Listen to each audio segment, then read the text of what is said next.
Buenas noches, soy Ana María Lomelí, estamos al filo. Quiropráctico, investigador, experto en el poder de la mente, autor de los bestsellers Deja de ser tú y El placebo eres tú. Ha dado conferencias en 17 países de los 5 continentes. Esta noche, al filo, Dr. Joe Dispensa.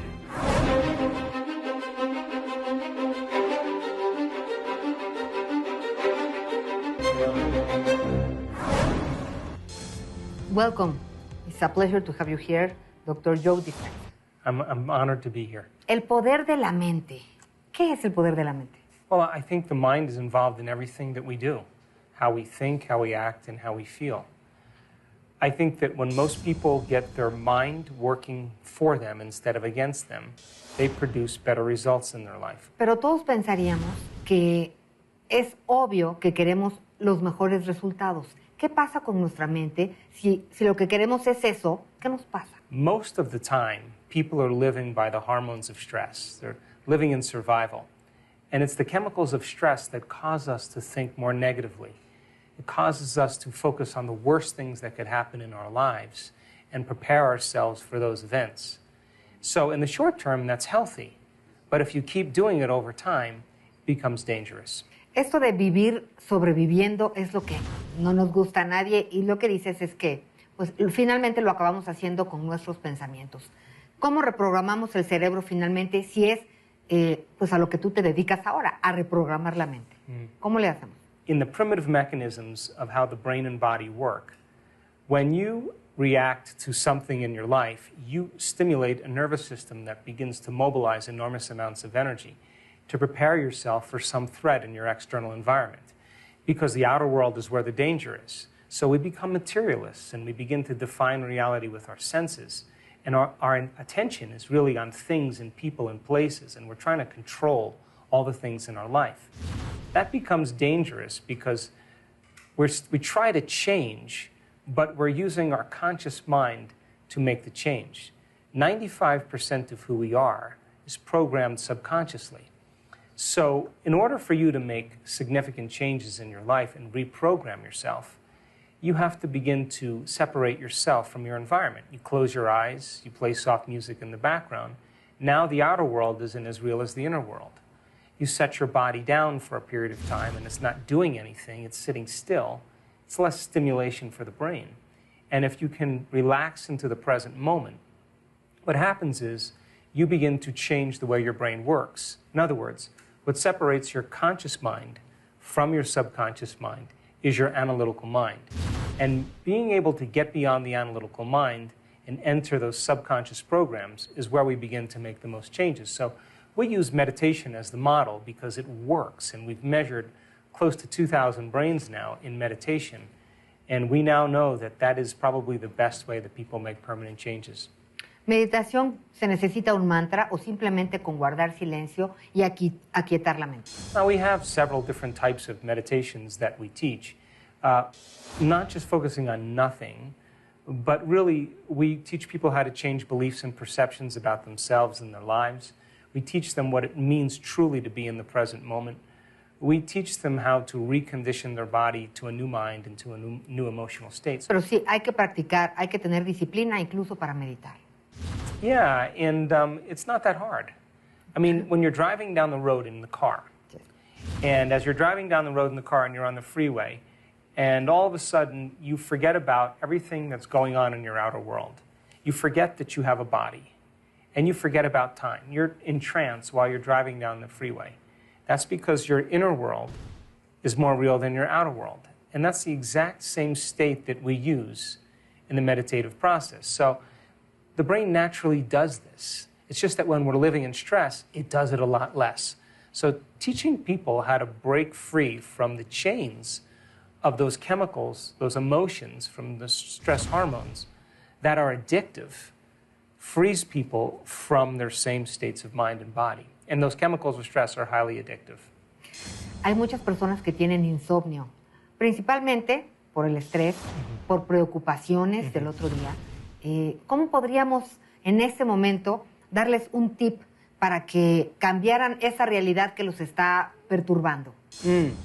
Well, again, when you're living in stress, you're always preoccupied about the future, trying to anticipate the future based on the past. As a matter of fact, the brain is kind of an anticipation machine. And so most people who are worried about the future, they're selecting in their mind the worst thing that could happen to them, and they begin to emotionally embrace it. As you keep doing that, you begin to condition your body into a state of anxiety. Anxiety is living in the future. Depression is just the opposite. People keep reviewing their past and bringing up the same chemicals in their brain and body as if the event was occurring. And over time, they condition their body into hopelessness and powerlessness. Simple thing to do is sit up before you go to bed. And instead of focusing on objects and things, that's called a narrow focus. And when we're under stress, that kind of emergency state is important when we have to deal with threats. But our research shows that when people begin to, instead of focus on objects and things, begin to open their focus, they begin to sense the space around their head and space. Tus libros son bestsellers. Este dice, deja de ser tú. Pero de niños, de jóvenes, lo que más nos repiten es que hay que tener seguridad en ti mismo. ¿Cómo luchar por tener esta seguridad en quién soy? Y después llega Joe Dispensa y dice, deja de ser tú. Yes. Well, the actual translation in English is called breaking the habit of being yourself. And I think the greatest habit we have to break is the habit of being ourselves. Because by the time we're 35 years old, we have a set of memorized behaviors and emotional reactions, mannerisms, propensities, beliefs, perceptions that function subconsciously. We've done it so many times that the body knows how to do it as well as the brain. Automatically. And so there's nothing wrong with the qualities and skills that we've developed that are high functioning. But we get in trouble because we get complacent and lazy in doing the same things, thinking the same way, feeling the same way. And in time, then, when you want to create something new in your life, a new relationship, a new job, a new opportunity, to experience a greater sense of self, in order for you to experience that, you can't bring those mechanisms biologically from the past. So in order for you to change, you have to break some habit of the old self and reinvent a new self. So the change then has to happen from us changing within. And so we know that when people begin to set aside everything in their life and spend a little bit of time, 20 minutes, a half an hour a day, understanding that they can work on themselves and change the way their brain is wired, change how their body has been conditioned. When they get up and they live their life, they're more calm, they're more clear, their brain is working better, their heart is open, they're creative, they're innovative, they're seeing possibilities that they never saw before because they're no longer viewing their future through the lens of the past. And that's when people begin to make really significant strides in their lives. Algunos conocen tu historia, pero vamos a hacer memoria rápidamente. Tuviste un accidente terrible en un triatlón, te atropelló un todoterreno y los diagnósticos de los doctores era que podías quedar paralítico. Entonces te iban a hacer una operación tremenda. ¿Qué pensaste tú para revertir esto? Porque finalmente los médicos no tuvieron la razón del todo. Si el diagnóstico era correcto, pero revertiste las consecuencias, ¿qué pensabas realmente? Well, I was thinking that I was in big trouble. I mean, I broke 6 vertebrae in my spine, and I had bone fragments on the cord, and the arch that the spinal cord passed through had broken, so I had a lot of physical problems. And the surgery that they typically do is putting in long stainless steel rods in my spine. Well, I just couldn't imagine myself living the rest of my life with a handicap.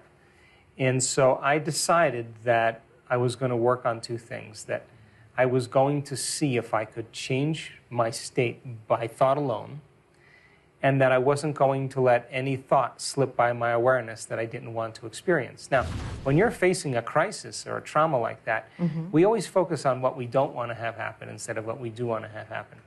And I think the big test for me was that I couldn't get my mind to do what I wanted it to do, which became the challenge. So I had a lot of difficulty. And I was challenged on a daily basis because I was in a lot of pain. I had problems with my limbs, and I was having difficulty feeling and moving. But I understood that there is an intelligence within us that's giving us life. And I thought, maybe I could connect with this intelligence. I'm not going anywhere. I'm not doing anything.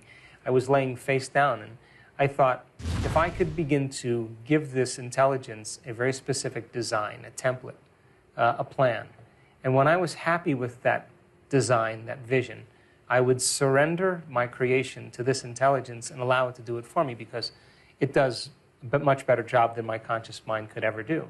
So I went through 6 weeks of terrible, terrible frustration. And then after a period of time, it began to change. And once it started to change, I knew that I was making a difference, and that's when I started really healing quickly. ¿Y en cuánto tiempo regresaste a caminar de nuevo? 10 weeks. They told me that I probably would never walk again, and if I did, I'd have to wear a body brace in about 6 months. And so I was back in my practice and back training at 12 weeks, and to this day, I really never have any pain in my spine. Hablamos de un problema de salud físico. Pero, ¿y el cáncer? Alguien que tiene cáncer.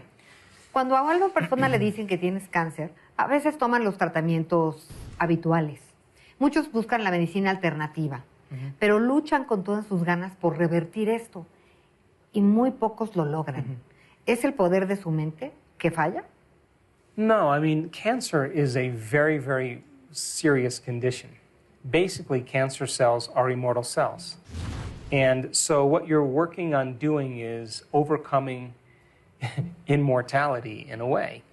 And it takes a Herculean effort to be able to do that.